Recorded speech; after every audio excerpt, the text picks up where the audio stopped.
খাইছে রে, সেটা কি রে ভাই? আমি তো আসলে বুঝতে পারতেছি না, আমাকে একটু বুঝিয়ে বলো ক্রাশটা কি?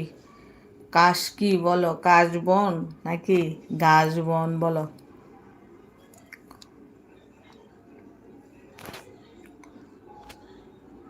এই কাশ কি বলো?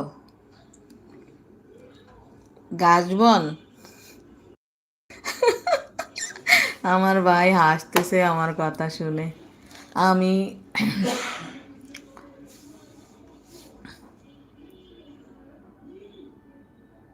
সাকিব বলো কাশ কি বলো? মানে কেউ যেন প্রেমে না পড়ে যায়। বাবারে বাবা, সর্বনাশ! তাড়াতাড়ি ক্রাশটা তুলে নাও, যেন ক্রাশে পড়ে সবাই। তাড়াতাড়ি স্টিকার খুলে নাও, খুলে নাও। প্রেম কি এত সহজ, এত সস্তা যে সহজে পড়ে যাবে? ঠিক আছে, প্রেম এত সস্তা মনে করিও না, বুঝছো? এমন প্রেম করো যে তাকে কখনো ছেড়ে যাবে না, বুঝছো? এত সহজ না।